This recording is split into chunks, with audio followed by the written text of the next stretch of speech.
Ya, hari ini kita masuk mata kuliah politik hukum dalam materi kebijakan hukum. Kita lihat dari realitas masyarakat. Apa kebijakan-kebijakan ini? Bahwa kebijakan suatu negara atau penguasa dalam rangka mencapai tujuan negara secara lazim yang disebut kebijakan umum. Jadi tujuan-tujuan negara yang ingin dicapai oleh negara dalam menjalankan pemerintahannya, maka dibuat peraturan-peraturan yang mungkin dapat mendukung kinerjanya agar dapat berjalan dengan sebagaimana yang diinginkan. Ya, makanya Indonesia juga terkenal dengan undang-undang terbanyak dalam setiap 1 tahunnya yang dikeluarkan, ya, itu terbanyak. Kalian boleh cek undang-undang yang dikeluarkan Malaysia, Singapura itu sangat sedikit, ya, karena mungkin pemerintahan mereka sistem kerajaan juga, makanya tidak terlalu banyak perubahan. Kalau kita setiap 5 tahun sekali ganti presiden, ganti gubernur, ganti wali kota, pasti aturannya itu dari undang-undang sampai perda kota itu pasti banyak pergantian. Karena apa? Karena mungkin karena memang ada perkembangan zaman, ya, yang tidak sesuai lagi. Peraturan presiden yang lama tidak sesuai lagi pada saat sekarang ini karena tuntutan yang lebih tinggi misalnya. Boleh, ya, mungkin juga ada kepentingan dari presiden terpilih itu untuk membuat suatu aturan baru yang dianggapnya baik. Itu juga tidak masalah selama tidak ada aturan-aturan yang dilanggar, ya, karena kalau aturan dilanggar, kita sebagai masyarakat bisa mengajukan tuntutan ke MK, ya.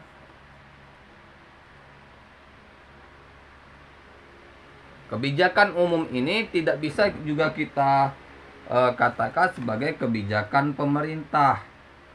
Seperti yang saya bilang tadi, bahwa kebijakan-kebijakan ini juga dilihat pada apa yang terjadi pada masa dia menduduki pemerintahan itu. Jadi bukan karena hanya keinginan dirinya saja, ya.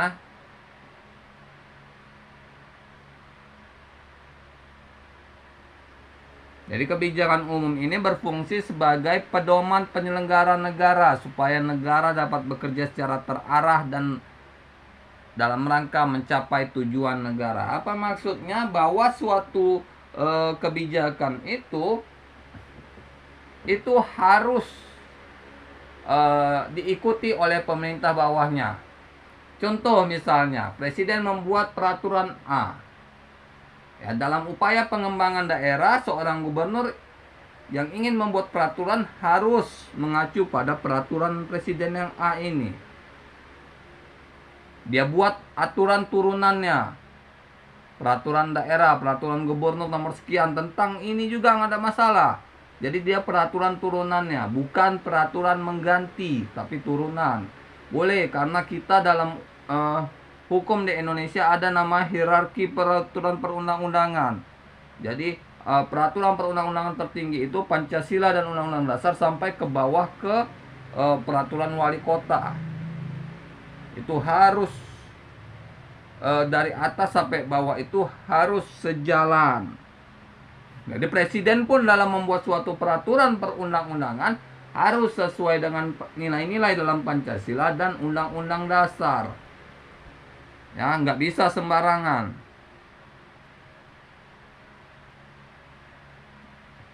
Ya, sebagai pedoman penyelenggaraan negara, ya, seorang presiden itu harus punya kebijakan umum yang telah direncanakan terlebih dahulu.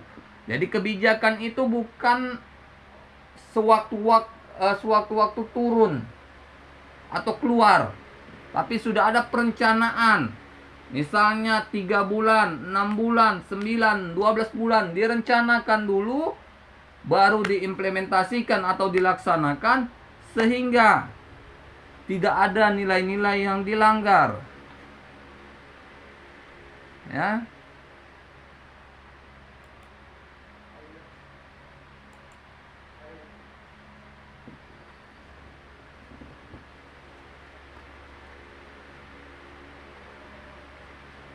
Kebijakan umum yang gagal sudah tentu akan menimbulkan kerugian terhadap berbagai aspek kehidupan bermasyarakat.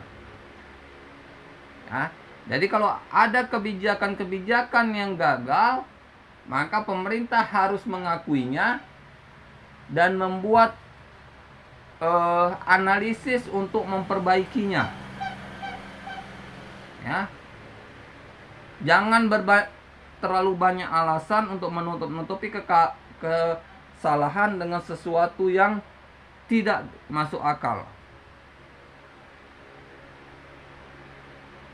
Karena fungsi sentral dari negara adalah mewujudkan, menjalankan, dan melaksanakan kebijaksanaan bagi seluruh masyarakat di daerah kekuasaannya. Ya.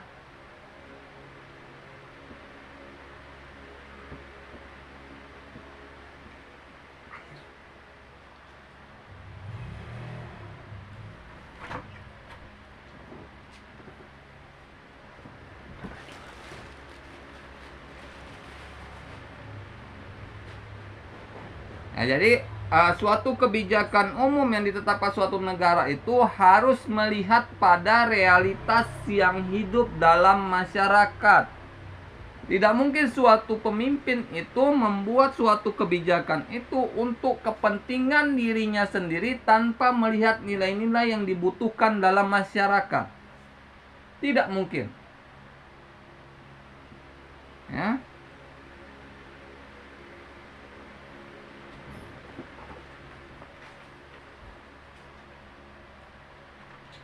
Harus juga melihat pada realitas kehidupan bersama yang meliputi dimensi yang sangat luas.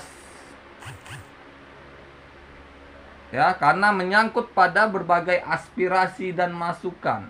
Jadi pemerintah itu, negara itu tetap harus mendengar aspirasi-aspirasi yang hidup dalam masyarakat, sehingga masyarakat merasa tetap dilibatkan dalam negara, dalam jalannya suatu negara.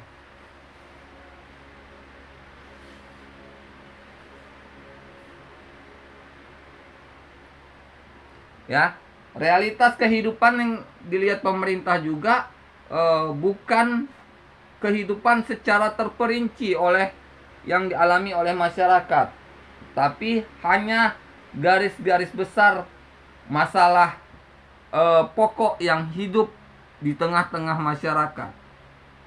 Ya, jangan pula nanti kalian bilang, masalah saya tidak terpecahkan, masalah saya tidak ada solusinya. Tidak. Kalau menyangkut lebih kepada pribadi, maka itu jangan terlalu kita banyak tuntutan. Ya, karena pemerintah pastinya akan melihat atau mendengarkan yang umum, general. Yang satu masalah, misalnya masalah ini dialami di beberapa daerah yang butuh penanganan cepat atau penanganan serius. Biasanya menyangkut aspek kehidupan ekonomi. Pemerintah harus bertanggung jawab terhadap aspek kehidupan ekonomi yang mungkin timbul. Ya. Kalau dan saat sekarang ini dengan mengganti Menteri Keuangan.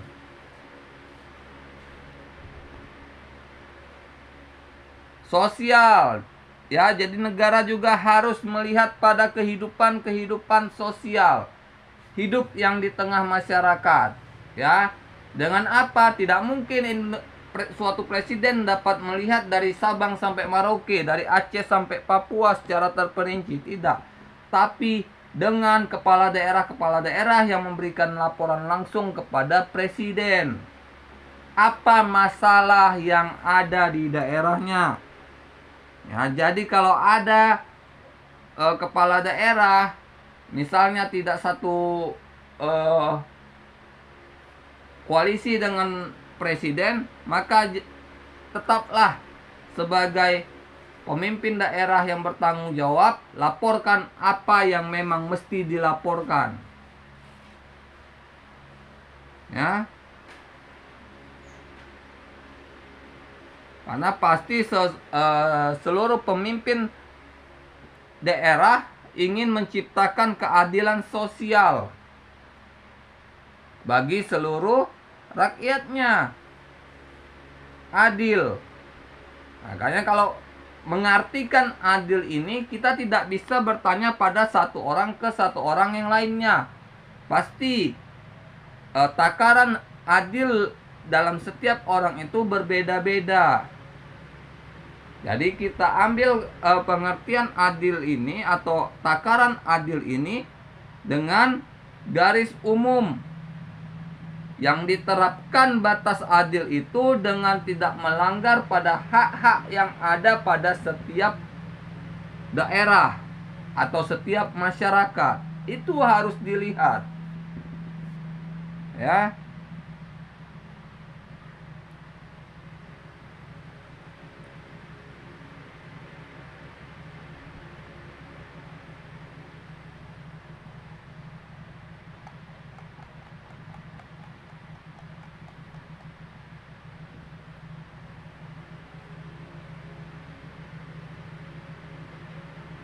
Nah, karena banyak kebijakan umum yang mengatasnamakan rakyat itu hanya untuk memperoleh legitimasi. Ya, hanya untuk memperoleh pengakuan secara undang-undang. Jangan, kalau kalian jadi pejabat-pejabat pembuat peraturan, maka jika sudah kalian terapkan aturannya, maka kalian jalankan sebaik-baiknya. Bukan hanya aturan sebatas aturan.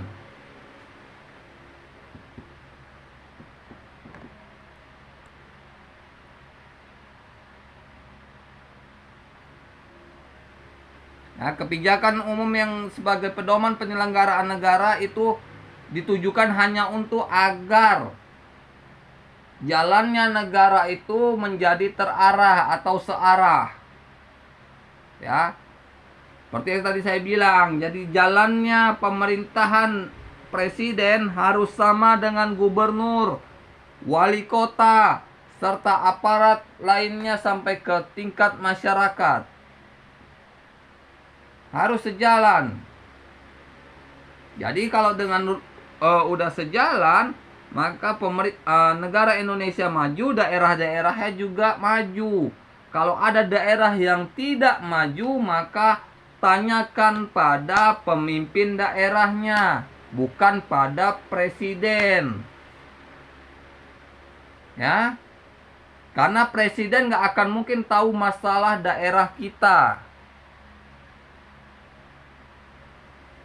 Ya, logika kita berapa dari Sabang sampai Merauke, berapa besarnya negara ini.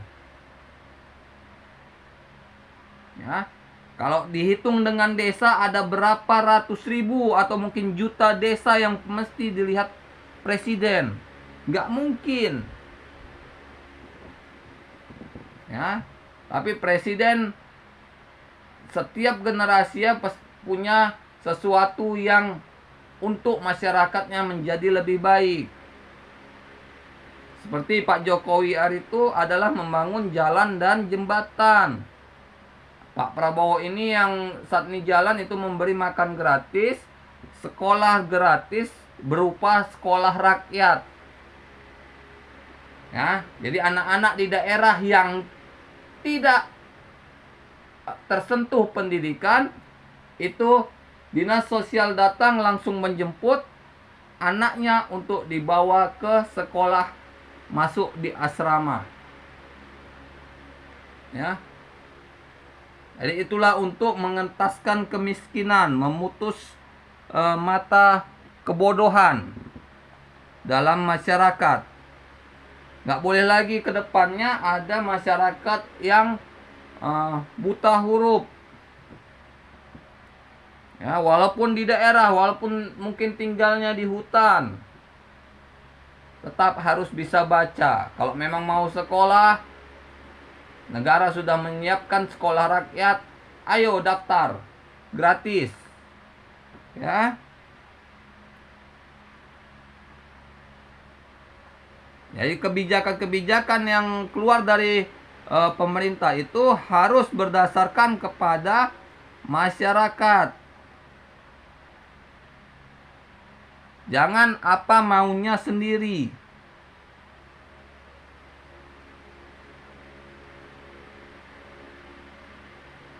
Nah, jadi kalau kebijakan umum itu yang mengatasnamakan masyarakat, tapi mengandung unsur kepentingan seseorang atau unsur kepentingan hukum pribadi, maka itu bias dan tidak bisa didukung oleh masyarakat. Ya, masyarakat harus benar-benar jeli, karena kita sendiri yang menentukan pemimpin kita yang duduk di daerah. Bukan DPR MPR, bukan DPR dan MPR pun kita yang memilih. Ya.